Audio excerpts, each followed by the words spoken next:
1% ভোটারদের সমর্থন প্রমাণিত না হওয়ায় মনোনয়ন বাতিল হয়েছে ডাক্তার তাসনিম জারা সহ অনেক স্বতন্ত্র প্রার্থীর। ঢাকা মহানগরের 15টি আসনে 194টি মনোনয়নের মধ্যে 129টি বৈধ, 63টি অবৈধ, স্থগিত হয়েছে 2টি। আচরণবিধি লঙ্ঘন হলেও কমিশন একটি দলের প্রতি পক্ষপাতমূলক আচরণ করছে বলে অভিযোগ জামায়াত এবং এনসিবির প্রার্থীদের। নিয়ামুল আজিজ সাদেকের রিপোর্ট। ঢাকা 6 আসনের প্রার্থীদের মনোনয়নপত্র যাচাই বাছাইয়ের মধ্য দিয়ে শুরু হয় দিনের কার্যক্রম। বিএনপি জামায়াতের 6, 7, 8, 9, 10 আসনের প্রার্থীদের বৈধতা দেয় বিভাগীয় কমিশনার। পরে বিএনপি প্রার্থীরা তাদের অভিব্যক্তির কথা জানান।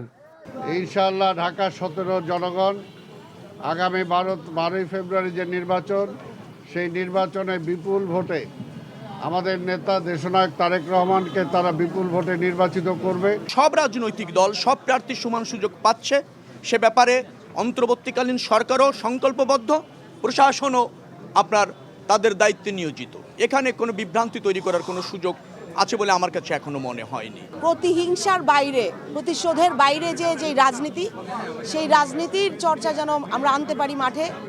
এবারে নির্বাচনের প্রভাব বিস্তার, পেশিশক্তি ও কালো টাকা বন্ধে কমিশনকে পরামর্শ দেয় এনসিপি ও জামায়াতের বৈধ প্রার্থীরা। এ সময় ইসির সমালোচনাও করেন তারা। নিরাপত্তা নিয়ে আমরা শঙ্কিত রয়েছি এবং যারা আমাদের সাথে কাজ করছেন তারাও নিরাপত্তা নিয়ে শঙ্কিত রয়েছেন। বাংলাদেশের বড় ধরনের শোডাউন হচ্ছে পলিটিক্যাল পার্টিগুলোর।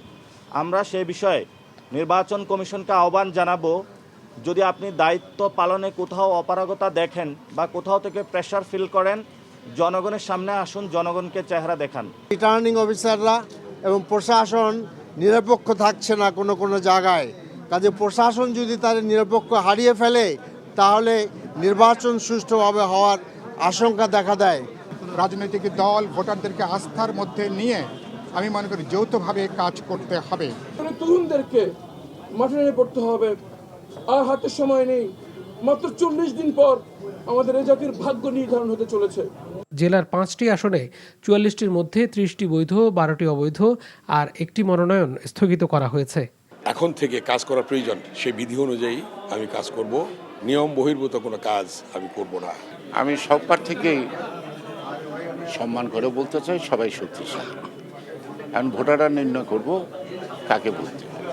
ধামরাইয়ের প্রত্যেকটা ছেলে এবং মেয়েকে সত্যিকার অর্থে ইফেক্টিভ ওয়েতে কারিগরি শিক্ষাটা অ্যাভেলেবল করতে চাই। ঢাকা 12, 13, 14, 15, 16তেও বিএনপি জামায়াত ও তাদের শরিকদের বেশিরভাগকেই বৈধতা দেয় রিটার্নিং কর্মকর্তা। স্বতন্ত্রদের অনেকেই 1% সমর্থনের বিষয়টি প্রমাণ করতে না পারায় মনোনয়নের বৈধতা পাননি। রাইট টু ইনফরমেশন ওভাবে থাকে না।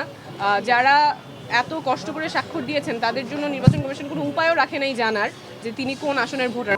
সেটার সাথে আমি মোটেও জড়িত না।